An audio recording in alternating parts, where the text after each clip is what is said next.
नमस्कार दोस्तों, आप सबका स्वागत है मेरे YouTube चैनल पर। दोस्तों, क्या आप जानते हैं कि अगर आप दवाइयों को गलत तरीके से लेंगे तो वो फ़ायदे की जगह नुकसान करेगी। कई बार ये नुकसान ऐसा हो सकता है कि ये जानलेवा भी साबित हो सकता है। हो सकता है आप दवाइयाँ ले रहे हों, लेकिन वो सिर्फ पैसे की बर्बादी हो सकती है अगर आप उसे गलत समय पर लेते हैं। और सबसे बड़ी बात, ये घटना छोटे से बड़े से लेकर किसी भी उम्र के दवाओं के केस में हो सकता है। तो इसीलिए आज का ये वीडियो बहुत महत्वपूर्ण है। आपको मैं उन 5 कॉमन दवाइयों के बारे में बताऊंगा जो सबसे ज़्यादा इस्तेमाल होती हैं और जनरली इनको लेने के लिए हम बहुत ज़्यादा मिस्टेक करते हैं, जिसकी वजह से इस दवाई का इफेक्ट जो है घट जाता है और आपको समय पर आराम नहीं मिलता। तो इसलिए अगर आप जल्दी ठीक होना चाहते हैं और दवाइयों की वेस्टेज को रोकना चाहते हैं तो इस वीडियो को शुरू से अंत तक पूरा देखिएगा। तो दोस्तों, सबसे पहली दवा आती है हमारी गैस की दवा। गैस की दवा में जनरली पेंटोप्रेजोल, रेबीप्रेजोल, इसोमप्रेजोल वगैरह होता है। अब होता यह है कि हम इस दवाइयों को खाली पेट नहीं लेते, खाना खाने के बाद या किसी भी समय पर ले लेते हैं। अब इन दवाइयों को पेट में एसिड चाहिए होता है काम करने के लिए, तभी ये दवा एक्टिवेट होती है।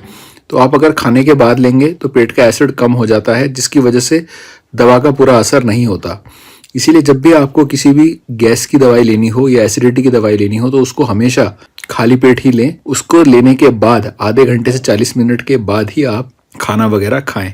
तो दोस्तों, इसके बाद दूसरी दवा आती है पैरासीटामोल या आइबुप्रोफेन। इन दवाओं को हमेशा खाना खाने के बाद ही लेना होता है। अगर आप खाना खाने से पहले इस दवाई को लेंगे तो आपके पेट में एसिडिटी और अल्सर की समस्या हो सकती है। अब ये दवाई क्योंकि एनएसएड्स ग्रुप से बिलोंग करती है तो ये हमारे पेट में जो म्यूकस की प्रोटेक्टिव लेयर होती है इसको ये कम कर देती है, जिसकी वजह से नॉर्मल क्वांटिटी का एसिड पेट को ज़्यादा बेटर तरीके से हिट कर पाता है और आपको एसिडिटी की प्रॉब्लम देखने को मिलती है। इसीलिए एनएसएड्स ग्रुप की दवा जैसे कि पैरासीटामोल, आइबुप्रोफेन वगैरह जो है ये आपको हमेशा खाना खाने के बाद ही लेना चाहिए। लेकिन कई बार खाना खाने के बाद आइबुप्रोफेन लेने से भी आपको पेट में एसिडिटी होती है। तो इस केस में आप सबसे पहले पेंटोप्रेजोल आधा घंटा पहले लें, उसके आधे घंटे के बाद खाना खाएं और उसके बाद फिर आप इमीडिएटली ब्रूफिन की टैबलेट वगैरह ले सकते हैं या दर्द की कोई दूसरी दवा भी। तो इससे होगा ये कि आपके पेट में एसिडिटी या पेट दर्द की प्रॉब्लम नहीं होगी। दोस्तों, तीसरी दवा जो आती है वो आती है एंटीबायोटिक। अब ये एक ऐसे ग्रुप की दवा है जिसका इस्तेमाल सबसे ज़्यादा किया जाता है।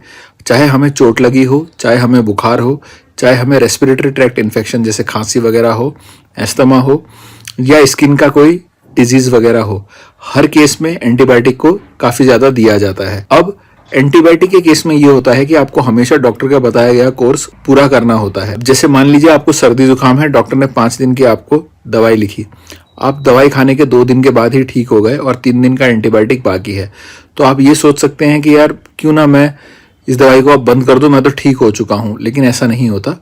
इस केस में होगा ये कि अगर आप दवाई बीच में ही बंद कर देंगे तो आपके इन्फेक्शन में जो कमजोर वाले बैक्टीरिया हैं वो तो पहले मर जाते हैं, लेकिन जो पावरफुल बैक्टीरिया है वो बचे रह जाते हैं और जब आपको अगली बार इन्फेक्शन होगा तो आपको वो दवा लेने के बावजूद भी आप ठीक नहीं हो पाएंगे। तो दोस्तों, इस वजह से हमेशा एंटीबायोटिक का जो कोर्स है उसको डॉक्टर के बताए गए अनुसार उस पूरे ड्यूरेशन के टाइम पीरियड में लेना चाहिए। दोस्तों, अगली दवा आती है विटामिन डी।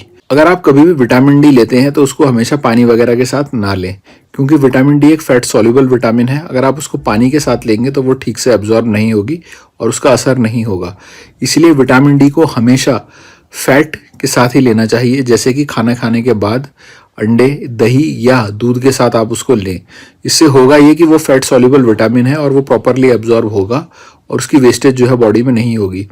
एक चीज़ और है दोस्तों, अगर आप कैल्शियम वगैरह लेते हैं तो कैल्शियम को हमेशा विटामिन डी के साथ लेना चाहिए, क्योंकि विटामिन डी जो है वो कैल्शियम के एब्जॉर्प्शन को फैसिलिटेट करता है। मतलब ये है कि अगर आप विटामिन डी के साथ मिक्स हुआ टैबलेट लेंगे कैल्शियम का तो कैल्शियम ज़्यादा बेटर तरीके से एब्जॉर्ब होगा। और इसी वजह से जनरली मार्केट में जो है विटामिन डी के साथ मिक्स वाले कैल्शियम ही मिलते हैं।